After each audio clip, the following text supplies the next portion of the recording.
பெத்த வயிறு பத்தி எரியுது. இந்த வார்த்தை லேட்டஸ்ட்டாக எப்போ கேள்விப்பட்டீங்க? நான் இன்னைக்கு காலையில் தான் கேள்விப்பட்டேன். ரொம்ப காலம் கழித்து இந்த வார்த்தையை மீனிங்ஃபுல்லோட கேட்குறதுக்கு மேபி எனக்கு அந்த வயசு இருக்குன்னு நினைக்கிறேன். ஏன்னா இதுக்கு முன்னாடி ஒரு டயலாக்காக தான் இருந்துச்சு. பட் அதுக்குள்ளே இருக்கிற அர்த்தத்தை புரியறதுக்கு மேபி ஒரு வயசு வரும் போல். ஒரு அம்மா இன்றைக்கி அந்த விஷயத்த சொல்லும் போது ஏன் இந்த விஷயத்த உணர்வு பூலமாக சொல்கிறாங்க? அதே நேரத்தில் இது வாய்ஸ் நோட்டு கூட அனுப்பலை, ஒரு மெசேஜாக தான் அனுப்புனாங்க. பெத்த வயிறு பத்தி எரியுது.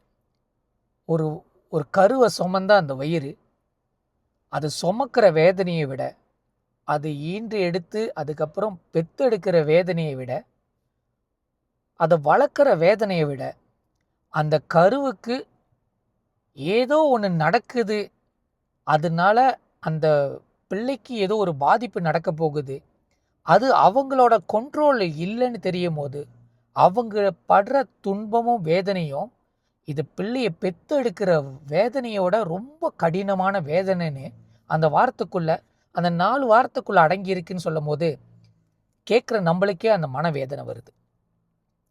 சமீபத்தில் நம்ம நிறைய இன்சிடெண்ட் டிக்டாக் மூலிமா கேள்விப்படுறோம்.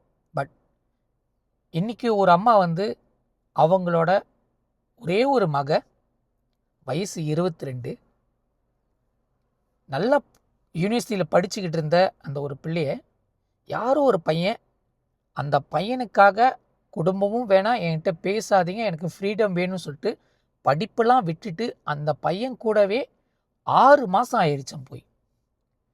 அவங்க எவ்வளோ முயற்சி பண்ணுறாங்க அந்த பிள்ளைக்கிட்ட அணுகி அந்த பிள்ளையை திருப்பி மீட்டெடுத்து எந்த பிரச்சனையாக இருந்தாலும் ஷார்ட் அவுட் பண்ணலாம்னு நினைக்கிறாங்க. பட் அந்த பிள்ளை அதுக்குன்னு காது கொடுத்தே கேட்கல. சரி, போன பையன் எந்த மாதிரி பையன் விசாரித்து பார்க்கும்போது இந்த சொசைட்டியில் இருக்கிற மிகப்பெரிய நெகட்டிவ் இன்ஃப்ளூயன்ஸில் இருக்கிற ஒரு கிரைட்டீரியா ஒரு பையன்.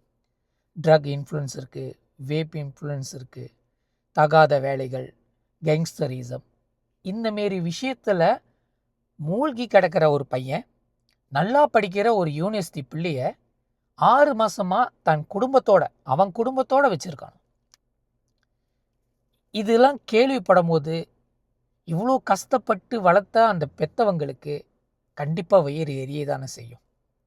இது நம்ம வீட்டில் நடக்கும்போது நம்மளுக்கு எவ்வளோ வேதனையாக இருக்கும்.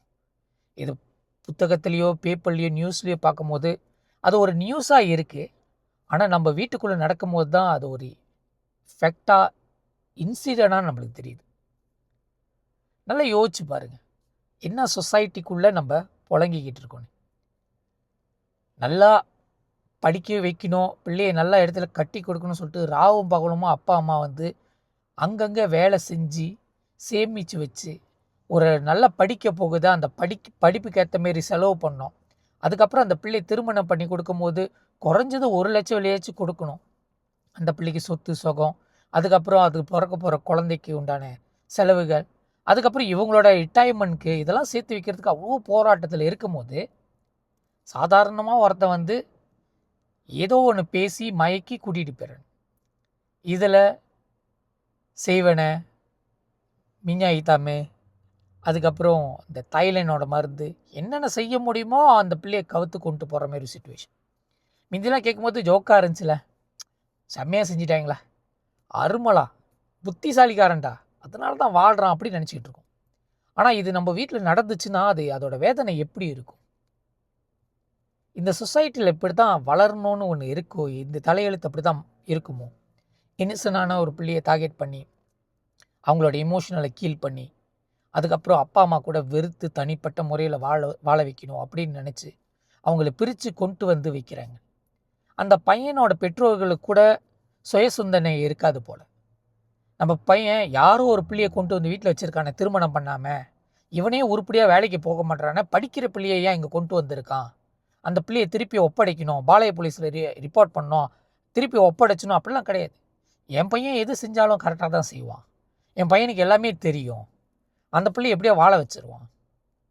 கொஞ்சம் கூட யோசனை, அந்த பிள்ளையோட அப்பா அம்மா எப்படி கஷ்டப்படுவாங்க, வேதனைப்படுவாங்க, அந்த ஒரு விஷயத்துலேயே எதுவுமே கண்டுக்கிறது இல்லை. என் பையன் எது செஞ்சாலும் கரெக்டாக இருக்கும், ஏன்னா அவன் ஆண் என்ற ஒரு குறியில் கரெக்டாக வாழ்ந்துருவான்.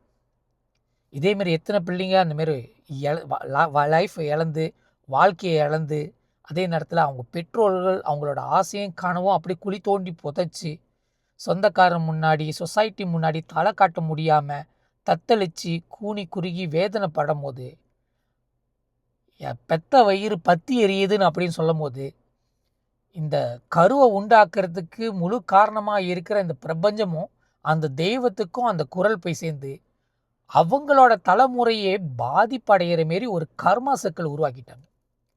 இதுமாரி செய்கிறவங்க அவங்க நினச்சிக்கிட்டாங்க, நான் எதுவுமே செய்யலையே, என்னை கர்மா எதுவுமே அடிக்காத, ஏன்னா நான் தந்திரமாக வேலை செஞ்சிட்டேன். நீங்கள் நான் அரக்க கோணத்தில் பிறந்தவங்களா? எப்படி கருப்பனுக்கு கருப்பு ஆடு வெட்டி கொடுத்துட்டுமா அந்த அந்த இனத்தில் சேர்ந்துருவீங்களா? டெஃபினெட்லி இல்லை. நீங்கள் கும்பிட்ற குலசாமி, உங்களுக்குன்னு ஒரு குலசாமி இருக்கும்ல, அந்த குலசாமிக்கு இந்த குரல் கேட்டுச்சுன்னா அந்த குலசாமி எடுக்கிற முடிவு உங்களை எந்த ஆபத்தில் இருந்தாலும் உங்களை கையை விட்டுரும். அதனால தான் ஒரு பெத்தவங்களோட வயிற்றறிச்சலை கொட்டிக்காதீங்கன்னு சொல்கிறது. அது இந்த குலசாமிக்கு தெரிஞ்சு இந்த இந்த இந்த பொண்ணோட அந்த வம்சாவளியாக வர்ற அந்த குலசாமிக்கு தெரிஞ்சு செஞ்சவனோட குலசாமிக்கு தெரிஞ்சிச்சுன்னா எந்த ஜென்மத்திலையும் அரக்கனாக தான் பிறக்கப்படணும்னு எழுதியிருக்கும். நீங்கள் எவ்வளோ பெரிய மாலை போட்டிருந்தாலும், எவ்வளோ பெரிய சிவனாடியாராக இருந்தாலும், எவ்வளோ தூரத்துக்கு கிரிவலத்தில் 10-15 தடவை சுற்றினாலும் டெஃபினெட்லி அந்த பெத்தவங்களோட வயிற்றறிச்சலுக்காக உங்களோட குலசாமி உங்களோட ஆபத்தான நேரத்தில் கைவிட்டுரும். இது ப்ரூவன் பண்ணப்பட்டது. இது செஞ்சுக்கிட்டு இருக்கவங்க தயவுசெய்து அந்த வீட்டில், அதாவது நீங்கள் இருக்கிற வீட்டில் அந்த அந்த வீட்டுக்குள்ளே இருக்கிற பிள்ளை முறைப்படி உங்களுக்கு சொந்தம் இல்லைன்னா தயவு செய்து ஒப்படைச்சிருங்க. குலசாமியோட சாபத்துக்கு ஆளாகிறாதீங்க. அப்படி செஞ்சுக்கிட்டு இருக்கீங்க, இல்லை எனக்கு எதுவுமே நடக்கலை, நீ சொல்லி ஒன்றுமே நடக்க போகுது இல்லை அப்படின்லாம் கர்மாவை கவுண்ட் டவுன் பண்ணிக்கிங்க. ஏன்னா நீங்கள் நினைக்கிறீங்க ஒரு காலில் அடிப்பட்டால் அதே காலில் தான் நம்மளுக்கு அடிப்பட போகுது. நான் ஒரு ஆளோட 1000 வழி திருடிட்டேன்னா என்கிட்டேருந்து இன்னொருத்தன் 1000 வழி திருட்டு போகிறான், அதனால் எனக்கு எந்த ஒரு இஷ்யூ இல்லை அப்படின்னு நினைக்காதீங்க. கர்மா அப்படி ஒர்க் அவுட் பண்ணாது. அது ட்வாய்ஸாக டபுளாக அப்படி போயிட்டே இருக்கும். நீங்கள் 1000 வழி ஒருத்தவங்களோட காசு திருடுறீங்களா, அவங்களோட வயிற்றறிச்சலை நீங்கள் கொட்டிக்கிட்டீங்கன்னு வச்சுக்கோமே, உங்களோட வீட்டில் உங்களை தவிர உங்களுக்கு பிடிச்சமானவங்க மேலே ஒரு நோய் அவங்களுக்கு 2000 வழியோ 4000 வழியோ அப்படி செலவு நடந்து அதுக்கப்புறம் தான் அந்த கர்மா விடுபடும். ஆனால் அந்த ஒரு காலகட்டத்தில் நீங்கள் ஒரு வேதனையில் இருப்பீங்களே, அந்த கஷ்டத்தில் இருப்பீங்களே, குலசாமியை நினச்சி காலில் விழுந்து வேண்டுவீங்களே, அதெல்லாம் பண்ண வச்சுட்ட பிறகு தான் அது நவரும். ஆனால் அது கர்மா இயற்கையினால் தான் ஏற்படுது. இந்த குலசாமி இருக்க அது ரொம்ப ரொம்ப மோசமான ஒரு விஷயம். அவங்களுக்கு மட்டும் நீங்கள் செய்கிற விஷயம் தர்மம் இல்லைன்னு தெரிஞ்சிச்சுன்னா உங்களோட கர்மாவை கவுண்ட் டவுன் பண்ணிக்க. என்ன இருந்தாலும் இந்தமாரி பிள்ளைங்களை இழந்த பெற்றோர்களுக்கு, நல்லா வளர்த்த பிள்ளை திடீர்னு கோவப்பட்டு வீட்டை விட்டு வெளியாகிறா, அப்பா அம்மாட்ட பேச மாட்டா, 6 மாதம் ஆச்சு, 1 வருஷம் ஆச்சு, திரும்பலன்னு நினச்சிக்கிட்டு இருக்கீங்களா? கவலையப்படாதீங்க. அவங்களுக்குன்னு ஒரு புத்தி சொல்லணும் வரும். கண்டிப்பாக உங்களை தேடி வருவாங்க. முழு மனசோடு ஏற்றுக்குங்க. ஏன்னா அவங்கள மீறி தான் இது நடந்திருக்கு தவிர அவங்கனால இது நடந்திருக்காது. எல்லாருக்கும் ஒரு வாய்ப்பு இருக்குது. அந்த வாய்ப்பை அவங்கள்ட்ட கொடுங்க. கண்டிப்பாக அவங்களோட செல்ஃபை திருத்துறதுக்கு இது ஒரு பெரிய மையப்புள்ளியாக இருக்கும்.